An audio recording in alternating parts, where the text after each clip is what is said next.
Hi லக்டீஸ், இன்னைக்கு நம்ம டேயோட எஃப்எஃபான மைரா கிராஸ்மேன் episode 94 தான் பார்க்க போகிறோம். ஸோ இது வரைக்கும் நீங்கள் நம்ம சேனல் சப்ஸ்கிரைப் பண்ணலாம், சப்ஸ்கிரைப் பண்ணிக்கோங்க. கூடவே இந்த பெல் ஐக்கானும் கிளிக் பண்ணிக்கோங்க அண்ட் உங்கள் ஃப்ரெண்ட்ஸ் அண்ட் ஃபேமிலிஸ்க்கு ஷேர் பண்ணுங்கள்.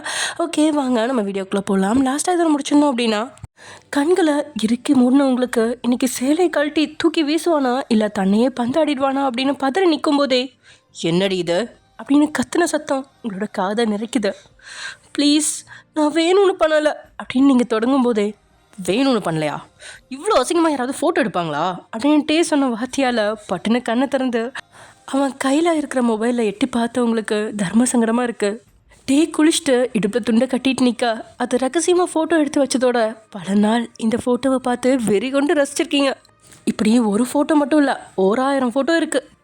போயும் இந்த ஃபோட்டோவை மாட்டணும் அப்படின்னு கூனி குறுகி போகிறீங்க. ஆனால் டேக்கு அசிங்கமாக இல்லை, பயங்கர சந்தோஷம்தான். நேரில் ரசிக்க தயங்கினாலும் ஃபோட்டோலாம் எடுத்து ரசிக்கிறீங்களே அப்படின்னு கர்வமாக தான் இருக்குது. ஆனாலும் மொபைலை பற்றி அதிகமாக பழக்கம் இல்லாத நீங்கள் தெரியாமல் ஃபோட்டோவை சோஷியல் மீடியா பக்கம் போட்டுட்டாலோ இல்லை கை தவறி அது போயிட்டாலோ பெரிய பிஸ்னஸ் மேன் அப்படின்லாம் பார்க்காம ட்ரோல் மெட்டீரியல் ஆக்கிடுவாங்க. அப்படிங்கிறதுனால அந்த ஃபோட்டோஸை எல்லாத்தையுமே அழிக்க பார்க்க வேணாங்க, ப்ளீஸ் இந்த ஃபோட்டோவை நான் ரொம்ப கஷ்டப்பட்டு எடுத்தேன், ப்ளீஸ் அழிக்காதீங்க அப்படின்னு கெஞ்சின உங்களுக்கு கஷ்டமாக தான் இருக்குது. திறமையை வெளிக்காட்ட மட்டும் இல்லை, ஒரு ஃபோட்டோவை வச்சுக்க கூட தனக்கு உரிமை இல்லையா அப்படின்னு மனசு வெதும்புது. ஷட்டப் போயன், யாராவது இவ்வளோ அசிங்கமாக ஃபோட்டோஸ் எடுப்பாங்களா அப்படின்னு அவன் முறைக்க, நான் ஒன்றும் யாரையும் ஃபோட்டோ எடுக்கல, உங்களை தானே எடுத்தேன். அதோட நீங்கள் சட்டை இல்லாமல் துண்டை கட்டிட்டு நிற்கிறது தானே எடுத்திருக்கேன், வித்தவுட்டில் ஒன்றும் எடுக்கலையே, என் மொபைலில் இருக்க ஃபோட்டோவை அழிக்கக்கூடாது அப்படின்னு நீங்கள் கட்டளையாக பேசி முடிக்கும்போது மொத்த ஃபோட்டோஸையும் அழிச்சிட்டான் அவனோட ஃபோட்டோஸ் மட்டும் இல்லை, நீங்களும் உங்களை செல்ஃபி எடுத்த ஃபோட்டோஸில் எங்கேயாவது உடல் ஏதாவது அசிங்கமாக தெரிஞ்சால் கூட அந்த ஃபோட்டோஸையும் அவன் டெலிட் பண்ணிட்டான்.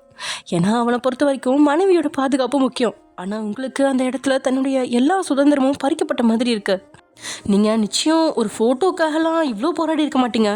கண்டிப்பாக ஏதோ திருட்டுத்தனம் பண்ணுறீங்க அப்படின்னு மூளை எச்சரித்தாலுமே உங்களோட மனசு தோண்ட நிற்கும்போது அதுக்கு மேலே உங்களை கஷ்டப்படுத்த விரும்பாதவன் மொபைலை உங்களோட கையில் கொடுத்துட்டான். விருப்பமே இல்லாமல் கையில் மொபைலை வச்சுருந்த உங்களுக்கு இந்த நொடி பால்கனிலேருந்து மொபைலை தூக்கி வீசலாம் அப்படின்னு தோணுது.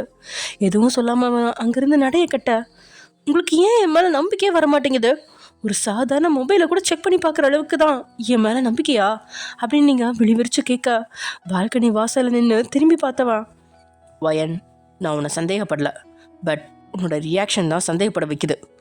ஃபோட்டோவை டெலிட் பண்ணேன்னு தப்பாக நினைக்காத, அதை நம்ம சேஃப்டிக்காக தான் பண்ணியிருக்கேன்.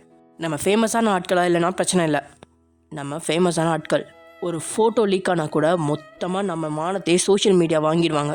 இது எல்லாத்தையுமே உன்னோட ப்ரொடெக்ஷனுக்காக தான் நான் பண்ணுறேன். அண்ட் ஐ ப்ராமிஸ் யூ, இனி நான் எப்போவுமே சந்தேகப்பட்ட உன் மொபைலை வாங்கி செக் பண்ண மாட்டேன். நான் சந்தேகப்படாத அளவுக்கு நீயும் நல்ல பொண்ணு நடந்துக்கணும். இன்றைக்கி எக்ஸாம் எதுவும் கிடையாது, தலைவலிக்கு மாத்திரை சாப்பிட்டுட்டு போய் படுத்துங்க அப்படின்னு சொல்லிட்டு கிளம்ப பார்க்கும்போதே சட்டுன்னு மனசில் என்ன நினச்சிங்களோ அப்படிங்கிற மாதிரி, நான் படிக்க ஆசைப்பட்றேன், என்னை படிக்க அனுப்புங்க. ஒரு மாதத்துக்கு முன்னாடி என்னை விட உன் மேலே 100 மடங்கு நம்பிக்கை இருக்குன்னு சொன்னீங்களே, நான் படிக்க போகட்டுமா, என்னோட ஒரே ஒரு ஆசை அது மட்டும்தான் அப்படின்னு நீங்கள் கண்களில் கண்ணீரை நிரப்புறீங்க. திரும்பி கூட பார்க்காம, ஆஃபீஸில் ஏகப்பட்ட ப்ரெஷர், ஏதாவது சொல்லி என்கிட்ட இருந்து வாங்கி கட்டுக்காம இரு அப்படின்னு எச்சரிக்கையாக சொல்லாமல் மிரட்டலாம் சொல்லி வைக்கிறான். வேகமாக வந்து அவன் கையை பிடிக்கிறீங்க. அப்படியே அந்த கையை உருவ பார்த்ததும் அழுத்தி பிடிச்சிக்கிட்டு, எனக்கு எதுவுமே தெரிலன்னு தானே அந்த ஃபோட்டோஸை டெலீட் பண்ணிங்க, நான் எல்லாத்தையும் கற்றுக்க ஆசைப்பட்றேன், என்னை வெளி உலகத்தோட பழக விடுங்க, ப்ளீஸ் காலேஜுக்கு அனுப்புங்க, என் மேலே சந்தேகம் இருந்தா என்னை சுற்றி 10 பாடி கார்ட்ஸ் வேணாலும் அப்பாயிண்ட் பண்ணுங்க, ப்ளீஸ் என்னை படிக்க வைங்க, இல்லைனா என் ஆசையில் தலையிடாதீங்க, தியாவுக்கு நீங்கள் குடைச்சல் கொடுக்கலனா என்னை அவள் படிக்க வைப்பா அப்படின்னு நீங்கள் கெஞ்சிட்டு இருக்கும்போதே உங்ககிட்ட இருந்து கையை உருவி உங்களோட கை பூஜத்தை உடைக்கிற அளவுக்கு அழுத்தி பிடிக்கிறான்.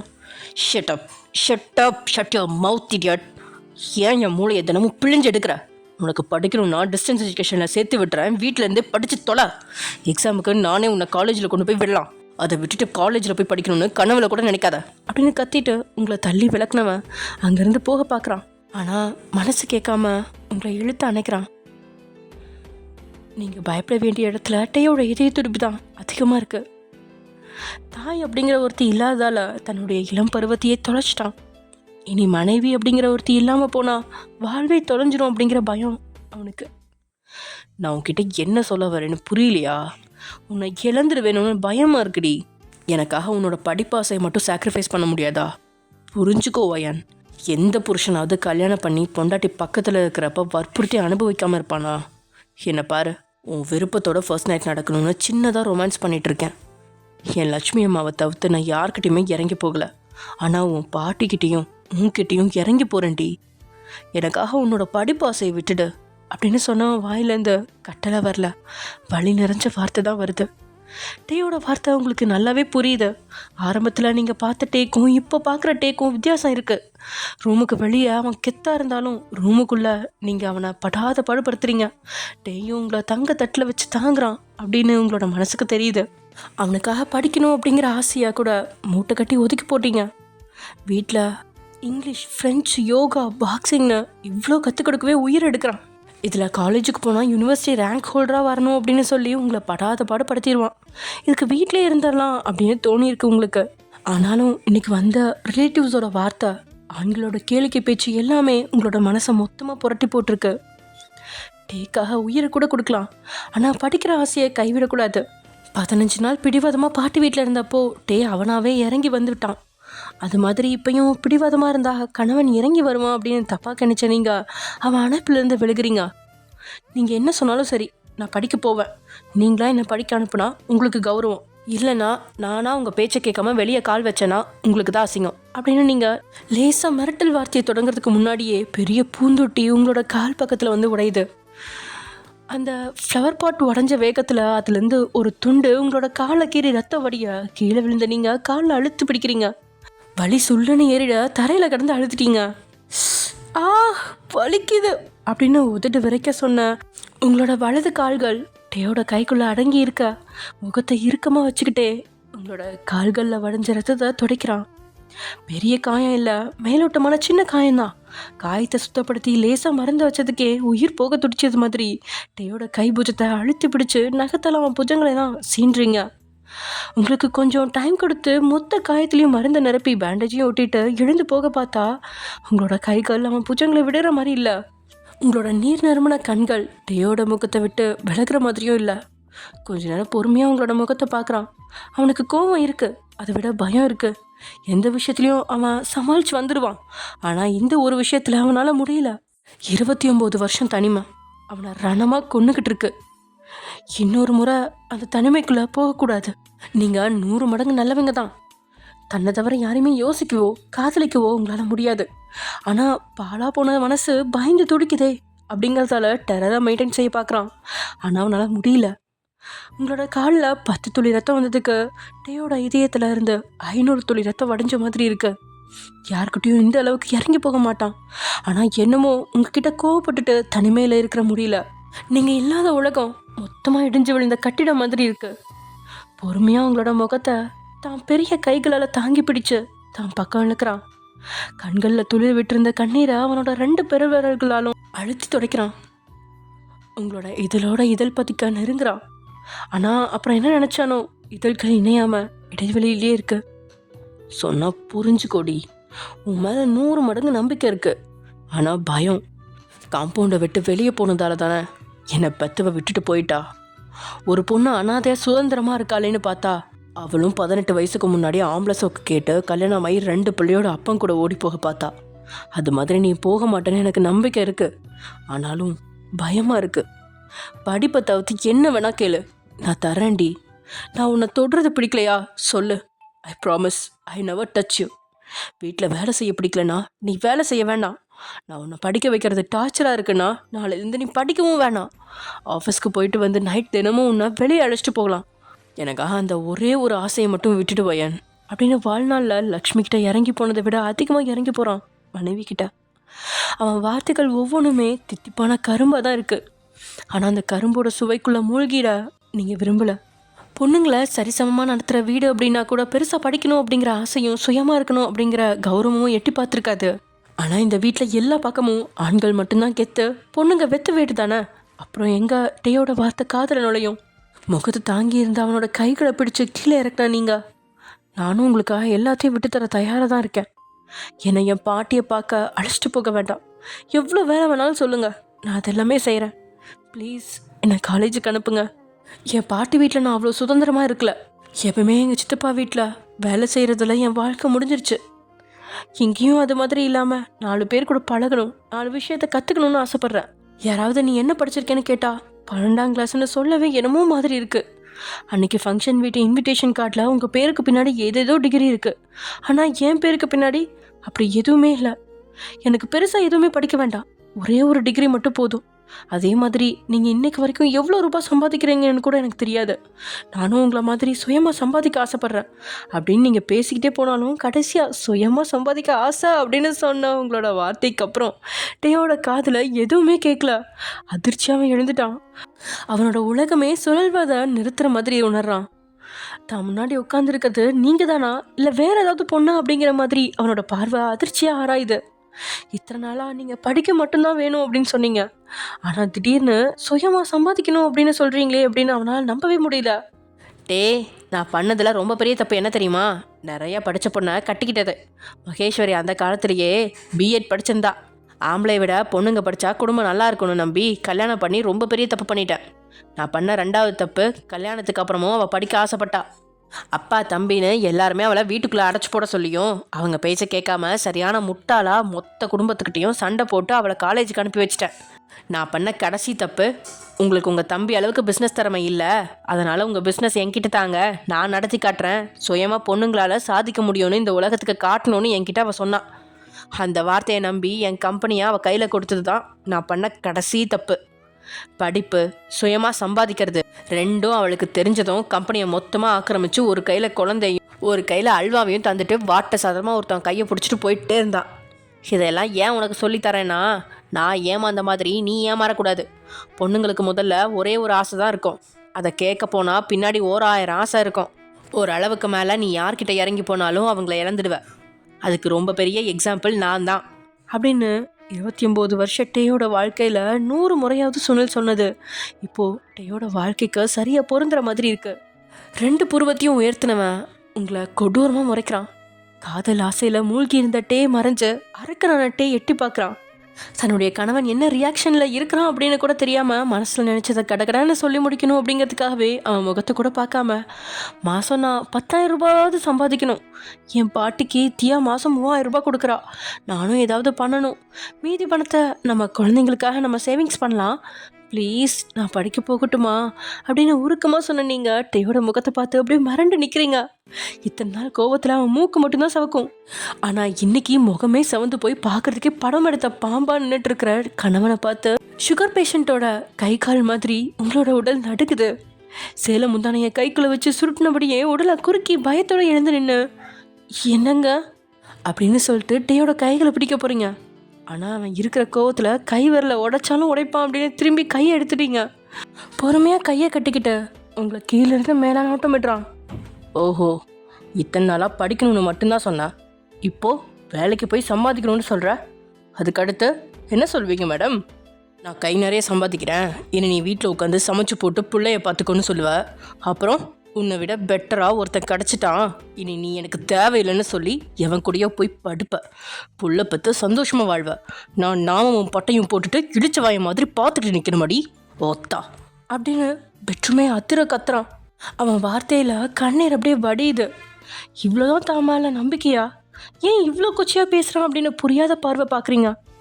ஏன் நான் சொல்கிறது உங்களுக்கு புரிய மாட்டேங்குது? யாராவது நீ என்ன பண்ணன்னு கேட்டா வீட்டில் உட்காந்து சமைச்சிட்ருக்கேன்னு சொல்கிறதுக்கு அசிங்கமாக இருக்குது. அதனால தான் வேலைக்கு போகணும், சம்பாதிக்கணும்னு சொல்கிறேன். நான் உங்கள் காலை பிடிச்சிக்கிட்டே இருக்காமல் உங்கள் கையை பிடிச்சிட்டு சரி சும்மா நடக்க ஆசைப்பட்றேங்க. அதை நீங்கள் ஏன் தப்பாக பார்க்குறீங்க? உங்கள் வாழ்க்கையில் இருந்த ஒரு பொண்ணு உங்களை விட்டுட்டு போயிட்டாங்கிறதுக்காக எல்லாரையுமே அப்படி நினைக்காதீங்க அப்படின்னு நீங்கள் முழுசாக சொல்லி முடிக்கிறதுக்குள்ளேயே உங்கள் பின்னந்தலையை அழுத்தி பிடிக்கிறான். தலைமுடி மொத்தமாக அவன் கைக்குள்ளே சுருண்டு போனதில் வலி சுள்ளுன்னு ஏறிட உங்களை இழுத்து தான் மேலே மோதும்படி நிறுத்தி, என்ன சொன்னா? காலை பிடிச்சி நடக்காம கையை பிடிச்சி நடக்க போறியா? நான் என்னைக்கு என் காலை பிடிச்சி நடக்க சொன்னேன்? எங்கே போனாலும் சின்ன குழந்தையா அம்மா கொண்டு போகிற மாதிரி தானே உன் கையை பிடிச்சிட்டு தானே கொண்டு போகிறேன். உனக்காக என்னை மொத்தமாக மாற்றிக்கிட்டு உன்னை நல்லா தானே பார்த்துட்டு இருக்கேன். ஆனால் நீ என்ன கதை கட்டுறியா? ரைட்டு, எனக்கு இப்போ நல்லா புரிஞ்சு போச்சு. பேசுகிற பேச்செல்லாம் உன் வாயிலேருந்து வந்தாலும் இதுக்கு அஸ்திவாரம் தியா தானே அப்படின்னு டீயோட வார்த்தைக்கு நொடி பொழுதுல நீங்கள் இல்லை அப்படின்னு கண்ணை அசைக்கிறீங்க. பட்டுன்னு உங்களோட நாடியை பற்றி பிடிச்சவனோட கைகள் உங்களோட தாட பற்களை கூட உடைக்கிற அளவுக்கு நெரிக்குது. வலிக்குது அப்படின்னு நீங்கள் பேசக்கூட முடியாமல் கண்களில் கண்ணீர் வலிஞ்சோடுது உங்களுக்கு. உன்னை படிக்க வைக்கிறதுக்கு உன் தங்கச்சிக்கிட்ட அட்மிஷன் கார்டு இருந்தும் என்னை பகச்சிக்காம அவள் அமைதியாக இருக்கிறனால உன் தங்கச்சியை உயர்வை நினச்சேன். தாத்தாவை வீட்டை விட்டு துரத்த அவள் பக்காவாக பிளான் போட்டு உன்னை யூஸ் பண்ணது தெரிஞ்சும் கூட நான் உன் தங்கச்சிக்கிட்ட கோவப்படவே இல்லை. ஏதோ வகையில் அவள் நல்லது பண்ணியிருக்கான்னு நம்பினேன். என் முன்னாடி நல்லவ மாதிரி இருந்துட்டு என் பின்னாடி ஆப்பு வைக்கிறாளா? ஏற்கனவே வினிஷா வாழ்க்கையில் சுதந்திரத்தை கொடுக்க போகிறேன்னு என் மண்டையை குடஞ்சிட்டு இருக்கா.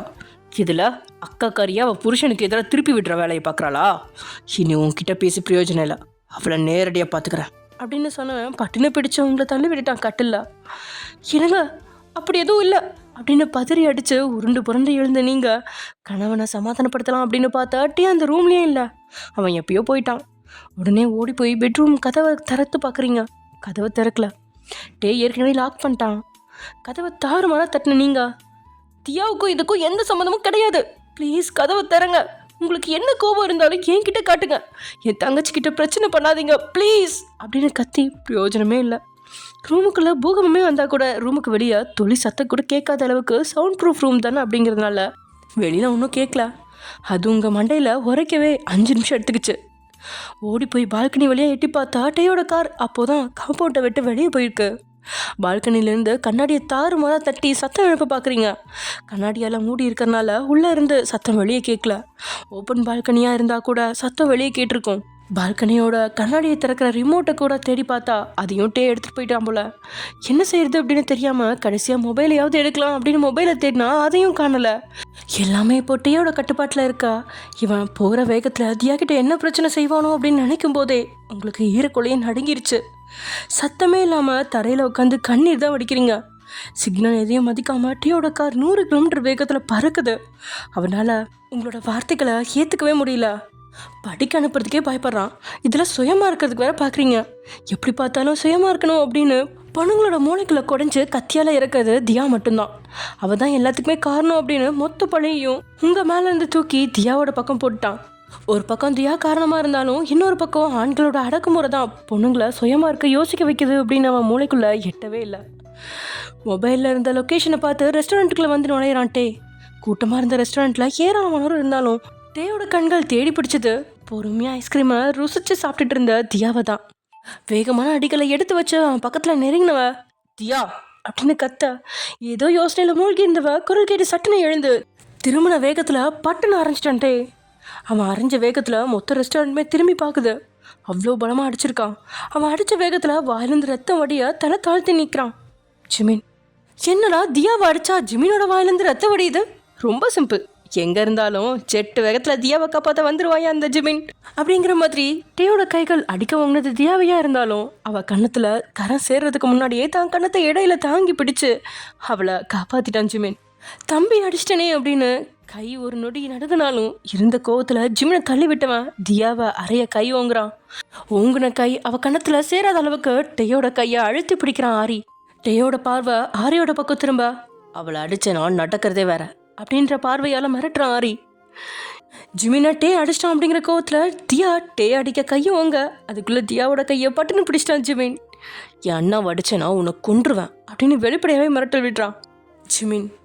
அதே சமயம் எங்கே கண்ணாடியால் பால்கனி மூடி இருந்தாலும் லேசாக குளிர் எட்டி பார்க்க கால் முட்டிகளுக்கு இடையே முகத்தை புதைச்சு சவுத்தில் சாஞ்சிருக்கீங்க நீங்கள். உங்களுக்கு என்னமோ சந்தோஷமாக இருக்கிற நாட்களை விட துக்கமாக இருக்கிற நாட்கள் அதிகமாக இருக்கிற மாதிரி தோணுது.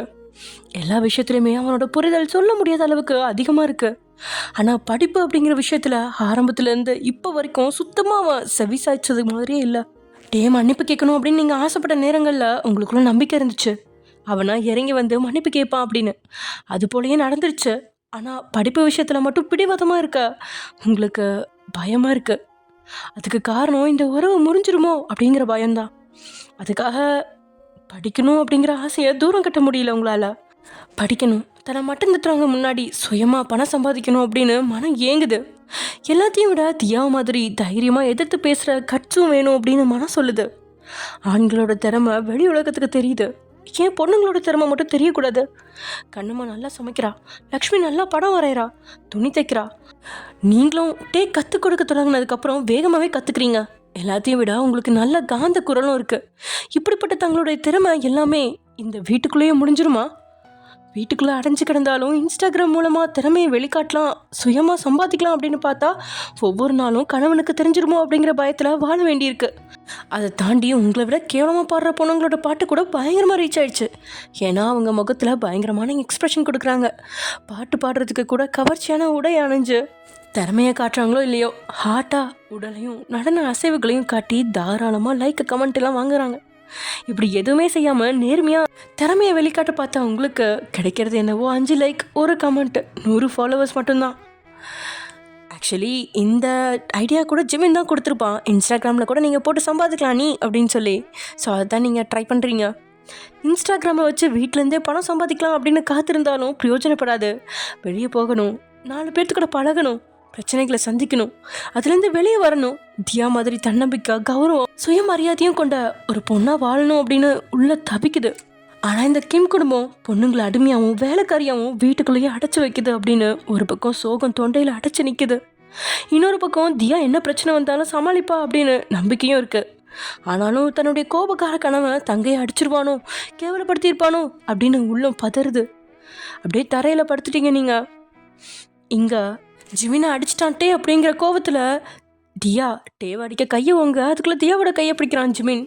4 பேரும் ஒருத்தருக்கு ஒருத்தர் கோபம், வருத்தம், குழப்பம் கலந்த ரியாக்ஷனில் நிற்க, ஏய் அது பிஸ்னஸ்மேன் டே தானே அப்படின்னு இளம் பெண்ணோட குரல் கேட்டு 4 பேருமே திரும்பி பார்த்தா அங்கே இருக்கிற மொபைல்களில் அவங்க ஃபோட்டோஸ் எடுத்துகிட்டு இருக்காங்க.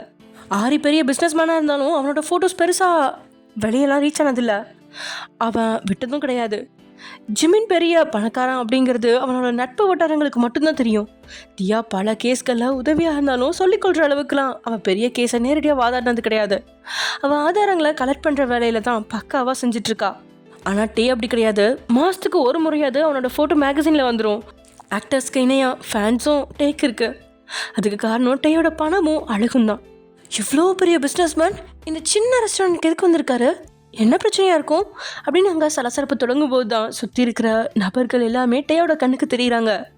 ஒரு சில செல்ஃபி, ஆட்டோகிராஃப்னு பக்கத்தில் நெருங்கி வர டேயோட பாடி கார்ட்ஸ் வந்துட்டாங்க.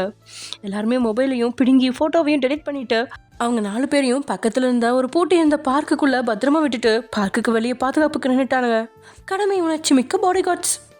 ஐ want to talk to Diya, everyone leave அப்படின்னு டே சொல்லும் போதே முடியாது அப்படிங்கிற ரியாக்ஷனில் ஜிமின் தியாவோட கையை பிடிக்கிறான். ஆரி மொத்தமாக தியாவையே மறைச்சபடி நிற்கிறான். ஒருத்தன் 5 நிமிஷத்துக்கு முன்னாடி வரைக்கும் கலாய்ச்சிட்டு இருந்தான், ஒருத்தன் ஏதோ புலம்பிட்டு இருந்தான். இப்போ என்ன 2 பேரும் இப்படி பாதுகாப்பு தர்றாங்க அப்படின்னு தியா மிரண்டு போய் நிற்க, ஆமாங்க ஆரி வினிஷா கண்டுக்க மாட்டேங்கிறான் அப்படின்ற மாதிரி புலம்பிட்டு இருந்தான். ஜிமின் கலாய்ச்சி தள்ளிட்டு இருந்தான் தியாவை. இப்போ 2 பேருமே டோட்டலாக மாறிட்டாங்க.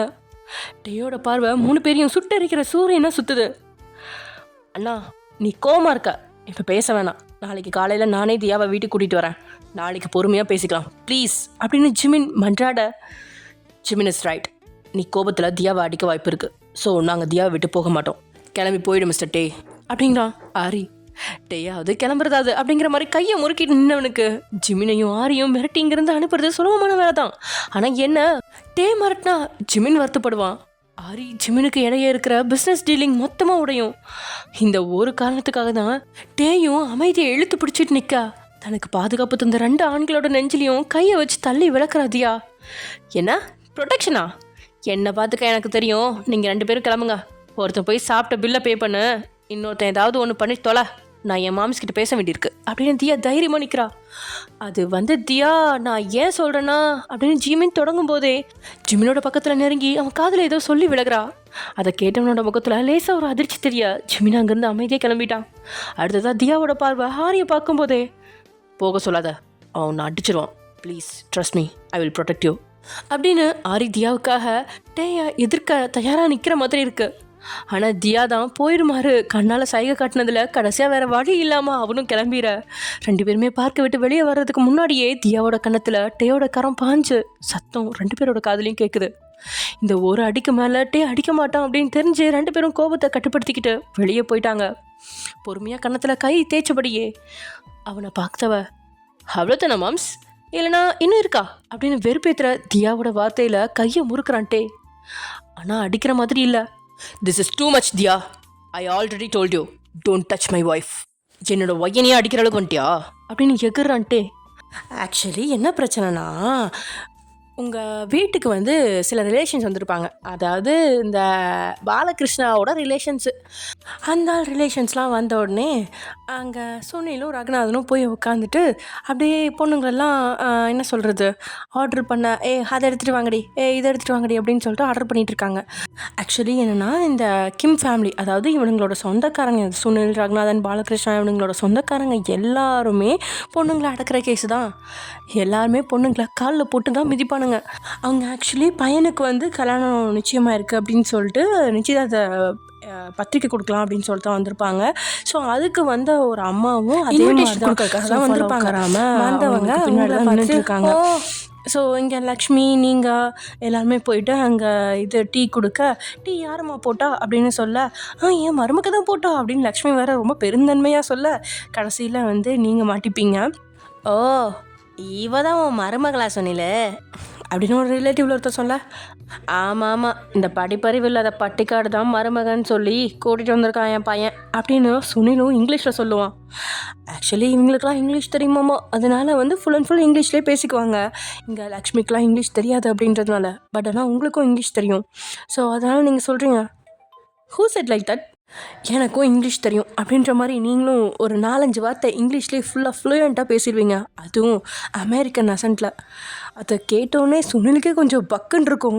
என்னடா இவ ஒன்றும் தெரியாத மாதிரி இருந்தா இப்போ இப்படி இங்கிலீஷில் பிச்சு உதறா அப்படின்ற மாதிரி சுனில் பார்ப்பான்.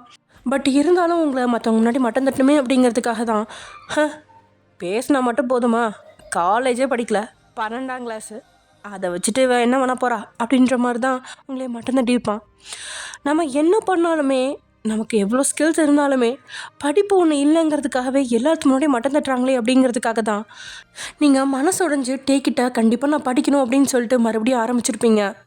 அதே சமயம் நீங்கள் இந்தளவுக்கு மனசு உடைஞ்சிருக்கிறதுக்கு காரணமும் அந்த ரிலேட்டிவ்ஸ் வந்தப்போ தியாவும் வீட்டுக்கு வெளியே நின்றுட்டு அவங்க பண்ணுறது எல்லாத்தையும் பார்த்துட்டு தான் இருந்திருப்பா. ஆனால் உங்களுக்காக ஏதாவது பேசுவா அப்படின்னு சொல்லி நீங்கள் எதிர்பார்ப்பீங்க. ஆனால் தியா உங்களுக்காக எதுவுமே பேசியிருக்க மாட்டா. நீங்கள் உள்ளே போய் கிச்சனுக்குள்ளே போயிட்டு அழுக ஆரம்பிச்சிருவீங்க, அவங்க ரொம்ப பேசவும். தென் அவங்களாம் போனதுக்கப்புறம் நீங்கள் அப்படியே அழுதுகிட்டே ரூமுக்கு போகலாம் அப்படின்னு சொல்லிட்டு வெளியில் வர தியா உங்களை பிடிச்சி வச்சு அரைஞ்சிருப்பா. அந்த அரை நீங்கள் வந்தவங்கக்கிட்ட எதிர்த்து பேசாமல் அவங்களுக்கு பதிலடி கொடுக்காம திருப்பி உள்ளே போயிட்டு அழுதுட்டு இருந்ததுனால தான் நீங்கள் உள்ளே ஓடி அழுததை பார்த்த சுனிலுக்கு ஏதோ வெற்றியை கண்ட மாதிரி ஒரு ஃபீல். அப்படின்னு நல்லா சிரிச்சான். அதை பார்த்து தியா தான் கோமா வந்து உங்களை அடிச்சிருப்பா. அதை சிசிடிவி மூலிமா பார்த்த நம்ம டே தான் பயங்கர கடுப்பில் வந்து தியாவை அடிச்சிருப்பான். காலையில் உங்களோட கன்னத்தில் அடிக்கும்போதும் உங்களை கீழே தள்ளி விடும்போதும் கூட இந்த சீன் நடக்கும் அப்படின்னு தியா எதிர்பார்த்தது தான். அதோட வேணும்னே தான் உங்களை அடித்தா. அப்போ தானே அவன் தன்னை தேடி வருவான் அப்படின்னு ரிலாக்ஸாக அங்கே இருக்கிற ஒரு கல்ச்சரில் கால் மேலே கால் போட்டு உட்கார்றா. போதும், ரொம்ப சீன் போட வேணாம். உங்கள் பொண்டாட்டியை அடிச்சேன்னு இந்த ராத்திரி என்ன அவசரமாக தேடி வந்தேன்னு போய் சொல்ல வேண்டாம். ஐ திங்க் இந்நேரத்துக்கு என் அக்கா படிக்கணும்னு அடம் பிடிச்சிருப்பா, அதுக்கு காரணம் நான் தானே என்கிட்ட மல்லுக்கட்ட வந்திருக்கீங்க அப்படி தானே அப்படின்னு கேட்குறா கண்ணால் பார்த்துற மாதிரியே. அவளே தைரியமாக எதையும் எதிர்கொள்ள தயாராக இருக்கும்போது இதுக்கு மேலே சுற்றி வளைக்க விரும்பாதவன் 2 ஆள் உட்கார்ற அளவுக்கு அங்கே கேப் விட்டு அதே கல் இருக்கையில் உட்காரான். ஏதோ ஃபயராக பேச தொடங்குவான் அப்படின்னு பார்த்தா அவன் எங்கேயோ பார்த்தபடியே அமைதியாக உட்காந்துருக்கான். இது தியா எதிர்பார்க்காத ஒன்றா இருக்கா. என்ன மாம்ஸ், சைலண்டில் போட்ட மொபைல் மாதிரி இருக்கீங்க? உங்கள் பொண்டாட்டியை படிக்கிறதுக்கு தூண்டி விட்டுட்டேன், வீட்டை விட்டு வெளியே போக சொல்லி ஆசையை காட்டினேன்னு சண்டையை ஸ்டார்ட் பண்ணுங்க. ஏன்னா நீங்கள் சொன்னாலும் சொல்லாட்டியும் அதுதான் உண்மை. உங்கள் பொண்டாட்டின்னு கிடையாது, அந்த வீட்டில் இருக்க எல்லா பொண்ணுங்கக்கிட்டையும் வீட்டை விட்டு வெளியே போங்க, சுயமாக இருங்கன்னு சொல்லி கொடுத்துட்டு தான் வந்திருக்கேன். உண்மையாக நீங்கள் பொம்பளைங்களை ஈக்குவலாக ட்ரீட் பண்ணியிருந்தா இந்த வார்த்தையை நான் சொல்கிறப்ப என் கண்ணத்தில் பொண்ணுங்களே அடிச்சிருப்பாங்க. எங்கள் புருஷன் எங்களை நல்லா பார்த்துக்கிறாரு, எங்களை அவருக்கு எதிராக திருப்பி விட்றியான்னு கேட்டிருப்பாங்க. அதை விட்டுட்டு நான் ஒவ்வொரு தடவையும் சுயமாக இருங்கன்னு சொல்கிறப்ப அவங்க கண்ணில் கண்ணீர் தான் வந்திருக்கு. என்னை அடித்து கொண்டு போட்டு புதைச்சா கூட நான் இப்படியே தான் பேசிகிட்டு இருப்பேன். பொண்ணுங்க அவங்களா அவங்க சுதந்திரத்தை தேடிக்கணும், இல்லையா நீங்கள் அவங்களுக்கு மரியாதை கொடுக்கணும். 2ல் 1 நடக்கிற வரைக்கும் நான் ஓய மாட்டேன் அப்படின்னு சிங்கப்பெண்ணா நிற்கிறா தியா. காது கேட்காத செவிட மாதிரி ரியாக்ஷனை டே கொடுத்துருந்தாலும் மனசில் தியாவோட வார்த்தை அச்சானியாக பதியுது. எதுவும் பேசாமல் இன்னும் 2 நிமிஷம் அமைதியாக இருந்துட்டு, என்ன நடந்துச்சு தெளிவாக சொல்லு அப்படின்னு கேட்குறான் டே. குழப்பமாக திரும்பி பார்த்தவ, வாட், என்ன விஷயத்த கேட்குறீங்க அப்படின்னு கேட்க, வீட்டுக்கு சொந்தக்காரங்க வந்ததுலேருந்து அவங்க போனது வரைக்கும் உள்ள எல்லா ஃபுட்டேஜும் டெலீட் ஆயிடுச்சு. டெலீட் பண்ணது என்னோட அப்பா தான். அவர்கிட்ட கேட்குறப்ப தெரியாமல் கைப்பட்டு டெலீட் ஆயிடுச்சுன்னு சொன்னார். நம்புற மாதிரி இல்லை. என் பொண்டாட்டிக்கிட்டேயோ இல்லை அம்மாக்கிட்டேயோ கேட்டு பிரயோஜனம் இல்லை. அதான் உங்ககிட்ட கேட்குறேன், என்ன நடந்துச்சு? எக்ஸ்ட்ரா டைலாக போடாமல் என்ன நடந்துச்சோ அதை மட்டும் சொல்லு அப்படின்னு கேட்குறான் பொறுமையாக. ஏன்னா நீங்கள் இவ்வளோ பேசுகிறீங்க அப்படின்னா எதுவும் நடந்திருக்கும் அப்படின்னு அவனுக்கே புரிஞ்சிடுச்சு. கோபம் தியா மேலே இருந்தாலும் காரணம் ஏதோ இருக்குது அப்படின்னு மனசு சொல்ல ஃபுட்டேஜை எடுத்து செக் பண்ணி பார்த்தா தியா வீட்டுக்கு வந்தது. உங்களோட கணத்தில் அடித்ததெல்லாம் இருக்குது. ஆனால் அதுக்கு அரை மணி நேரத்துக்கு முன்னாடி நடந்த எதுவுமே இல்லை. இதனால் என்ன நடந்திருக்கும் அப்படிங்கிறது இப்போ வரைக்கும் டேக்கு தெரியாது. ஓ, இதுதான் விஷயமா? சூப்பர் அப்படின்னு சொன்னவ மொபைல் எடுத்து வாய்ஸ் ரெக்கார்டரை வாட்ஸ்அப்பில் டேக்கு அனுப்பி வைக்கிறா. மொபைலில் ரெக்கார்ட் வந்ததுமே leave me alone and get out அப்படின்னு சொல்கிறான் அதிகார தோரணையோட. இதுக்கு ஒன்றும் குறைச்சல அப்படின்னு உள்ளுக்குள்ளே நினச்சிக்கிட்டு எழுந்தவ போகிறேன். அதுக்கு முன்னாடி ஒன்று சொல்லிக்கிறேன். உங்கள் பொண்டாட்டியை நான் அடித்தேன்னு உங்களுக்கு வருத்தமாக இருக்குது. ஆனால் பலர் வார்த்தையால் அடிச்சிட்ருக்காங்க. ரொம்ப நாள் மற்றவங்க அடியை வாங்கிட்டு இருக்க மாட்டா. கூடிய சீக்கிரம் திருப்பி கொடுப்பா அப்படின்னு சொன்னவ பையில இருந்து 2 டைரி எடுத்து அவன் பக்கத்தில் வச்சுட்டு முடிஞ்சா இதை படியுங்க அப்படின்னு சொல்லிட்டு எழுந்து நடக்கா. என்ன டைரி அப்படின்னு 2யும் திறந்து பார்த்தா ஒன்றில் முதல் பக்கத்துலேயே என் அன்பு மகனுக்கு அப்படின்னு தொடங்கவும் அப்படியே டைரியை க்ளோஸ் பண்ணி தியாவோட காலடியிலே வீசிட்டான். இன்னொன்றில் உங்களோட புகைப்படம் இருக்குது. அதை மட்டும் பத்திரமா எடுத்து கோட்டுக்குள்ளே வச்சுக்கிறான். புரியாத பார்வை பார்க்குறா தியா. எதுக்கு அவன் மகேஸ்வரியை இவ்வளோ வெறுக்கிறான் அப்படின்னு புரியாமல் கீழே கிடந்த டைரியை எடுத்துக்கிட்டு தியா அங்கேருந்து கிளம்பிவிட வாய்ஸ் ரெக்கார்டரை சில நிமிஷத்துலேயே கேட்டுட்டு குழம்பியிருக்கான். ஆண்கள் மேலே இருக்கிற தப்பு புரியுது. அதுக்காக ஒரேடியாக அவனால் எல்லாத்தையும் எதிர்க்கவும் முடியாது. அதுக்காக பொண்ணுங்களையும் பணிச்சு போக சொல்லவும் முடியாது அப்படின்னு இக்கட்டான நிலைமையில நிற்கிற மாதிரி உணர்றான் அவன். இப்படியே டைம் ஸ்கிப்பாக கார் ரோட்டில் மிதமான வேகத்தில் போயிட்டுருக்கா. காருக்குள்ள இருந்த தியா பக்கத்தில் இருந்த ஆரியை பார்க்குறாளோ இல்லையோ கண்ணாடி வழியாக பின்னாடி ஜிமின் பைக் வருதா அப்படின்னு பார்க்குறா. டேக்கிட்ட பேசி முடிச்சுட்டு வரும்போது அங்கே ஜிமின் இல்லை, ஆரி மட்டும் இருக்கான். ஜிமின் எங்கேயோ கிளம்பி போயிட்டு தான் சொல்கிறான் ஆரி. இதனால் ஒரு தேடலில் கண்கள் பரபரப்பாக அவனை தேடுது. ஜிமின், எனக்கு ஒரு முக்கியமான இடத்துக்கு போகணும். நம்ம 2 பேருமே பைக்லேயே போகலாம். எனக்காக வெயிட் பண்ண அப்படின்னு ரகசியம் மாதிரி அவன் காதில் சொன்னான். ஆனால் விட்டுட்டு போயிட்டானே அப்படின்னு உள்ளுக்குள்ள நெருடல் இருக்குது தியாவுக்கு. ஆர் யூ ஆல்ரைட் தியா அப்படின்னு கேட்குறான் ஆரி. இல்லைனா என்ன பண்ணுவ அப்படின்னு அவன் முறைச்சி பார்க்கும்போதே அவன் நல்லா தான் இருக்கா அப்படின்னு சொல்லி புரிஞ்சு சீட் பெல்ட் அப்படின்னு சொல்கிறான் கடுப்பா. தியாவுக்கு அதை விட கடுப்பாக இருக்குது. என்னவன் எப்பயுமே சீட் பெல்ட்னு உயிர் எடுக்கிறான் அப்படிங்கிற மாதிரி பார்வையை பார்க்குறா. உனக்கு இப்போ என்ன பிரச்சனை ஆரி? என்னை நீ ரொம்ப கேர் பண்ணிக்கிற மாதிரி கட்டிக்கிறியா? முன்னாடி அவனை பகச்சிக்கிற மாதிரி போய் நிற்கிற. அவன் தந்த பிச்சையில தான் நீ சொகுசா வாழ்ற, அதை மறந்துடாத அப்படின்னு தியா சொல்லவும் சடன் பிரேக் போட்டு காரை நிறுத்திட்டான்.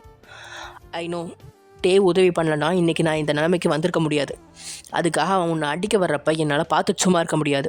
பிகாஸ் ஐ லைக் அப்படின்னு சொன்னவன் ஒரு நொடியை சுதாரிச்சுட்டு because I want to protect you அப்படின்னு சொல்கிறான். எதுவும் சொல்லாமல் சீட் பெல்ட்டை போட்டு கையை கட்டிக்கிட்டு இருக்கையில் மொத்தமாக சாஞ்சு கண்ணை மூடிக்கிட்டா தியா. சீட் பெல்ட் அப்படின்னாலே வானத்துக்கும் பூமிக்கும் குதிப்பா. இன்னைக்கு ஏன் இப்படி ஒரு அமைதி அப்படின்னு ஆரி சந்தேகமாக தியாவை பார்த்துபடி காரை ஸ்டார்ட் பண்ண. ஆரி, நீ யாரை லவ் பண்ணுற? மயூரியா இல்லை வினிஷாவியா அப்படின்ற தியாவோட வார்த்தையில் கார் கொஞ்சம் தடுமாறுது. எப்படி இவளுக்கு தெரியும் அப்படின்னு குழப்பத்தோடையே அவள் பக்கம் திரும்பினவன் உண்மையை மறைக்கல. ஐ லவ் வினிஷா அப்படின்னு சொல்கிறான். கண்ணை திறந்து அவனை பார்க்குறா. எப்படியும் உண்மையை மறைப்பான் அப்படின்னு தியா எதிர்பார்த்தா. ஆனால் எதிர்பார்ப்புக்கு அப்பாற்பட்டவனாக தான் இருக்கான் ஆரி. மயூரி விஷயத்தில் கூட அதிகம் ஈடுபாடு காட்டாதவன் வினிஷாவை காப்பாற்றணும் அப்படின்னு தினமும் ஒரு முறையாவது தியாவுக்கு கட்டளையிடுறான், இல்லைன்னா அட்வைஸ் செய்கிறான். அப்படி இருக்கும்போது தியாவால் கண்டுபிடிக்க முடியாதா அப்படிங்கிற ரியாக்ஷன் இருந்தாலும் ஓகே, வினிஷாவை லவ் பண்ணுற நீ எதுக்கு என்ன சைட் அடிக்கிற? எதுக்கு என்னை ப்ரொடெக்ட் பண்ணுற? எனக்காக எதுக்கு உலகத்தையே எதிர்த்து நிற்கிற? இதுக்கு பேர் என்ன ஆரி அப்படின்னு கேட்குறா பட்டுன்னு. அவள் கேள்வி அவனோட இதயத்தை சலனப்படுத்த அந்த சலனம் காரோட வேகத்தில் தடுமாற்றத்தை கொடுக்குது. பிரேக் பிடிச்சி காரை நிறுத்தணும் அப்படின்ற சுயம் மறந்து ஸ்டேரிங்கை தாறுமாற வளைச்சு பெரிய கல்லில் மோதுற மாதிரி வந்து நிட்டான். இருந்தாலும் கடைசி நிமிஷத்தில் ஜஸ்ட் மிஸ்ஸில் மோதாமல் பிரேக் பிடிச்சி நிறுத்திட்டான். 2 பேர் முகத்துலையுமே அந்த இன்சிடெண்ட்டில் பயமே இல்லை. கல்லில் மோதினாலும் காருக்கும் எதுவும் ஆகாது, உள்ளே இருக்கிற நபருக்கும் எதுவும் ஆகாது அப்படின்னு 2 பேர்த்துக்குமே நம்பிக்கை இருக்கு. வினிஷா விஷயத்தில் பட்டுன்னு பதில் சொன்னவன் தியா விஷயத்தில் பதில் சொல்ல தருமாறான். உண்மையிலேயே இந்த உறவுக்கு என்ன பேர் கொடுக்கறது அப்படின்னு அவனுக்கே தெரில. நட்பு அப்படின்னு சொல்கிறதா, பாசம்னு சொல்கிறதா, இல்லை அவன் மனசோட உணர்வுகளை சொல்கிறதா அப்படின்னு தெரியாமல் இருக்கிறான் ஆரி. அதே சமயம் இங்கே பால்கனி தரையில் படுத்து கிடந்த உங்களுக்கு கண்களில் தூக்கமே வரல. ஆனால் கண்கள் மூடி இருக்கு, மனசில் 1000 விஷயங்கள் ஓடிட்டுருக்க.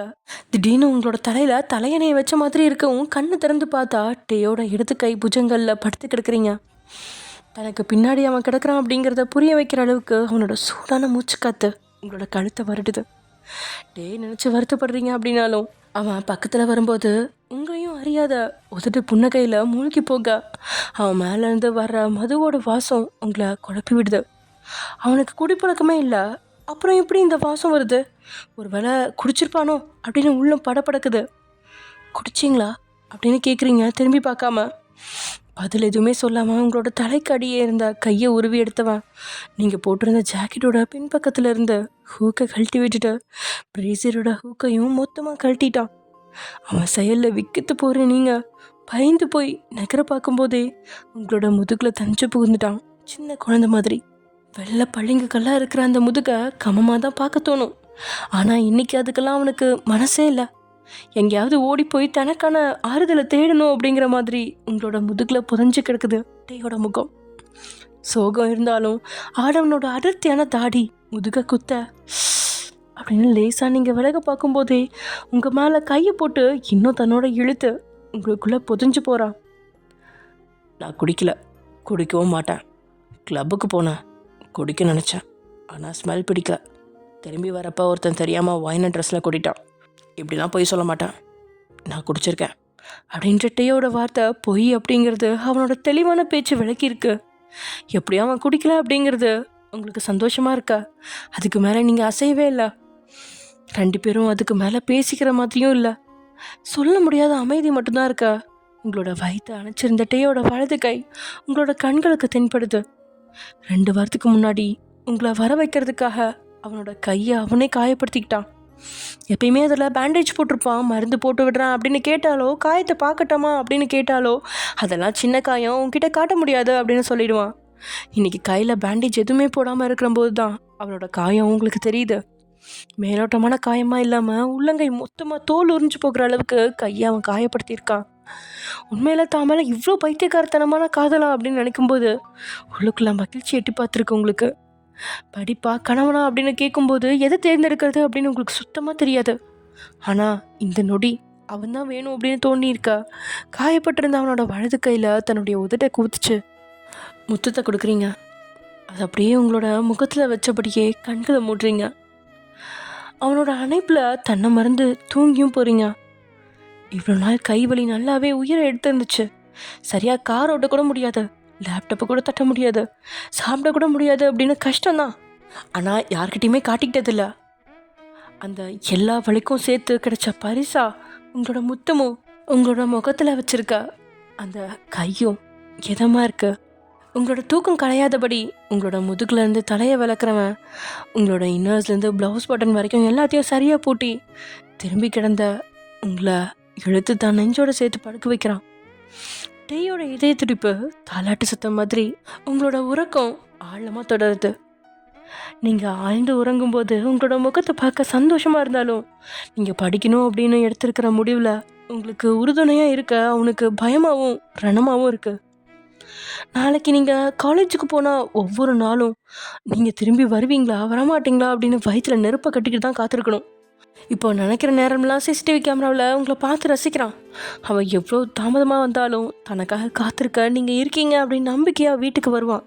ஆனால் நீங்கள் காம்பவுண்டை விட்டு வெளியே போனதுக்கப்புறம் நீங்கள் வருவீங்களா மாட்டிங்களா அப்படின்னுட்டே காத்திருக்க வேண்டிய நிலைமை வந்துடுமோ அப்படின்ற பயத்தில் குமஞ்சு போகிறான். அதே நேரத்தில் தியா சொன்ன அந்த வார்த்தையும் அவனை ஒரு முக்கிய முடிவை எடுத்து வைக்குது. நிமிடங்கள் தாண்ட உங்களோட உடல் குளிரில் நடுங்கும் போதே மொத்தமாக அவங்கள தூக்கிக்கிட்டு வந்து பெட்டில் படுக்க வச்சிட்டான். அதே சமயம் இங்கே கையில் இருந்த மொபைலை பார்த்தபடியே மாடியில் இருக்க கெஸ்ட் ரூமுக்குள்ள நுழையிறான் சுனில். அங்கே பாலகிருஷ்ணாவும் ரகுநாதனும் உட்காந்துட்ருக்கா. இந்த நேரத்தில் எதுக்கு ரகசிய மீட்டிங்னு மெசேஜ் அனுப்புறீங்க? என்ன விஷயம்? தியா ஏதாவது பண்ணிட்டாளா அப்படின்னு பேசினபடியே உள்ளே வந்த சுனில் கால்கள் நடக்கிறத நிறுத்திடுச்சு. என்னங்க, பாலகிருஷ்ணா தான் ஆசிரமத்துக்கு போயிட்டானே, அப்புறம் எப்படி வருவான்னு தானே யோசிக்கிறீங்க? இந்த ஜிம்மின் பையன் இருக்கான்ல, கம்மனே இருக்க மாட்டான். அந்த ஆளை திரும்ப கூட்டிகிட்டு வந்து டேக்கிட்ட சொல்லி வீட்டுக்குள்ளே வேற விட்டுட்டு போயிட்டான். அதுவும் இப்போ தான். அந்த கிழமை ஒன்றும் சும்மா இல்லைங்க, வந்தோடனே கனமா ஜூஸ் எனக்கு மேலே கொண்டு வா அப்படின்னு சொல்லிட்டு போயிடான் வேற. இந்த கிழமை எப்பயுமே திருந்த மாட்டான் போல். அதுவும் இல்லாமல் டேனால் ஜிமினையும் பக்கச்சிக்க முடியாமல், அப்புறம் பொண்ணுங்க முன்னாடியும் ரொம்பவும் பேச முடியாமல் சரின்னு ஒத்துக்கிட்டான். சரி, okay, back to the point. இங்கே சுனிலோட கால்கள் அப்படின்னு நடக்கிறத நிறுத்திடுச்சு. ஏன்னா அங்கே ரகுநாதனும் பாலகிருஷ்ணாவும் கண்களில் பயத்தோடு இருக்கா. அவங்களுக்கு முன்னாடி சோஃபாவில் உட்காந்துருக்கான் டே. ஒரு நொடி சுனிலுக்கு ஜர்க் ஆயிடுச்சு. எதுக்கு டே பாலகிருஷ்ணாவோட மொபைல்லேருந்து ரகசிய மீட்டிங் அப்படின்னு மெசேஜ் அனுப்புகிறான் அப்படின்னு புரியாத பார்வை பார்த்தபடியே நிற்கா. உட்காருங்கப்பா அப்படின்னு சொல்கிறான் அமைதியா. என்ன நடக்குது அப்படின்னு புரியாமல் உட்காரான் சுனில். உங்ககிட்ட பல நாள் சொல்லிட்டேன், பொண்ணுங்களை நமக்கு கீழே வச்சுக்கணும், அதுக்காக அடிமைப்படுத்தக்கூடாது. வேலை செய்ய சொல்லணும், ஆனால் கொடுமைப்படுத்தக்கூடாது. நம்ம கண்ட்ரோலில் வச்சுக்கணும், ஆனால் அடிக்கக்கூடாது. அதெல்லாம் சொல்லி சொல்லி என் வாய் வலிச்சது தான் மிச்சம். இனி பேச்சுக்கு இடமே கிடையாது. உங்களுக்கு உங்கள் உயிர் மேலே ஆசையா இல்லை உங்களோட ஆம்பளைங்கிற கெத்து மேலே ஆசையான்னு இப்போவே பார்க்குறேன் அப்படின்னு சொல்லிட்டு துப்பாக்கியை கையில் எடுக்கிறான். டே, அடுத்த 5 நிமிஷத்தில் 3 ஆண்களுமே லக்ஷ்மியோட முன்னாடி வந்து நிற்கிறாங்க. கர்வமா உயிரா அப்படிங்கிற போராட்டத்தில் உயிர் தான் முக்கியம் அப்படின்னு காலையில் நடந்த நிகழ்வுக்கு லக்ஷ்மியோட காலில் விழாத குறையோ மன்னிப்பு கேட்டுட்டாங்க.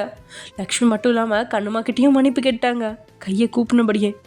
வாழ்க்கையிலே இன்னைக்கு தான் அதிசயம் அப்படிங்கிற புத்தாண்டு எட்டி பார்க்குற மாதிரி இருக்குது 2 பொண்ணுங்களுக்கும். அவங்களுக்கு உண்மையில் என்ன நடக்குதுன்னே தெரில.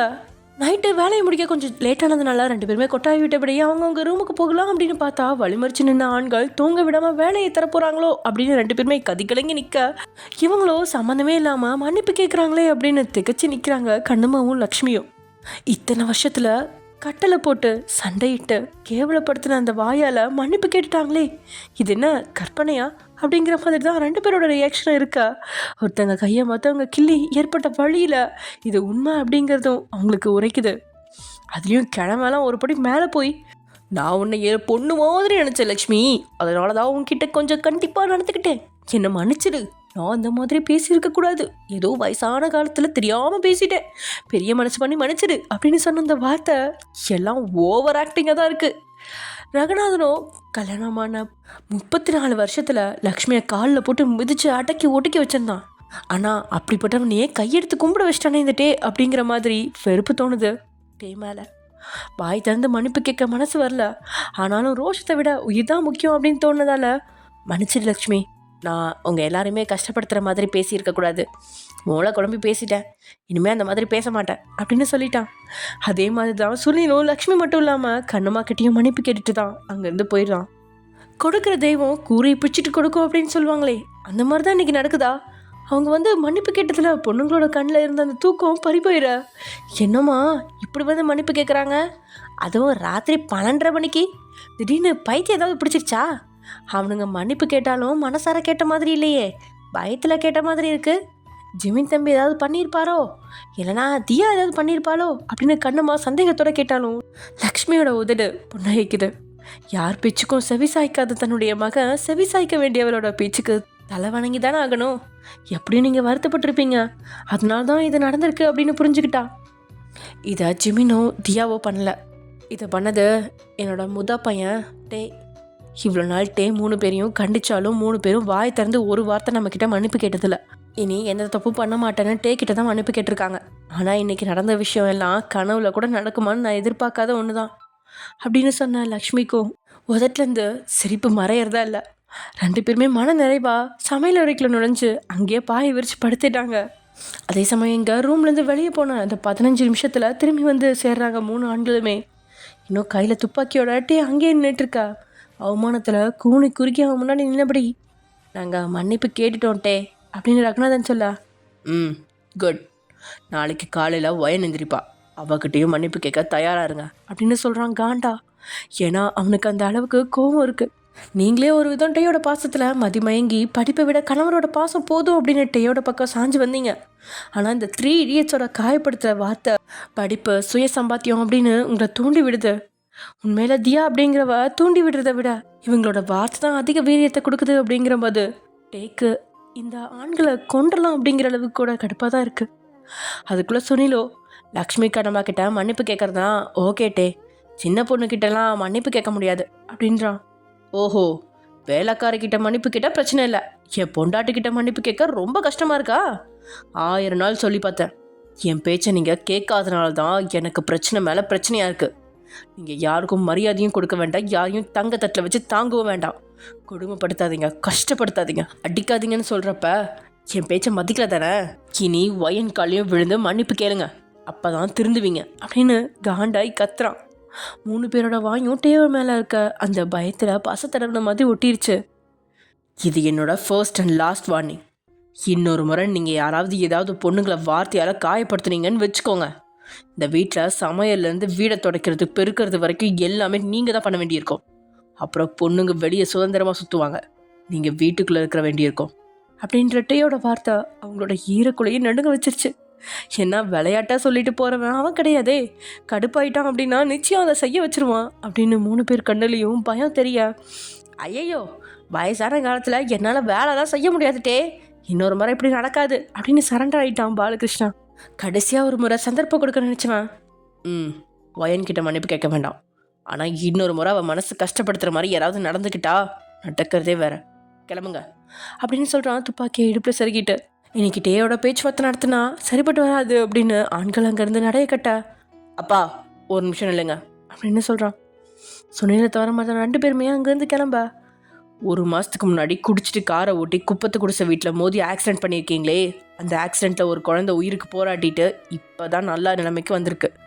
அந்த குழந்தையோட ஃபேமிலிக்கு ஏதாவது பண்ணுங்கன்னு சொன்னனே, என்ன பண்ணீங்க அப்படின்னு கேட்குறான் புருவத்தை உயர்த்திக்கிட்டேன். சுனிலுக்கு சட்டுன்னு தலையை சுற்றுற மாதிரி இருக்கு.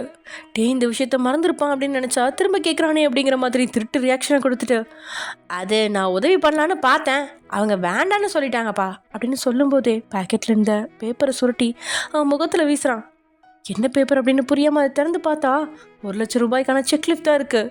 விழிகளை உருட்டிக்கிட்டு அவன் பார்க்க, என்ன பார்க்குறீங்க, அங்கே ஒரு குழந்தையோட உயிர் ஊசலாடிட்டு இருக்கிறப்ப நீங்கள் 1,00,000 ரூபாய் பிச்சை போடுறீங்களா? ஒரு ஆளுக்கு ஹெல்ப் பண்ண சொன்னால் இப்படி தான் ஹெல்ப் பண்ணுவீங்களா? அவங்க நினச்சிருந்தா உங்கள் மேலே போலீஸ் கேஸ் கொடுத்து ஜெயிலில் தள்ளியிருப்பாங்க.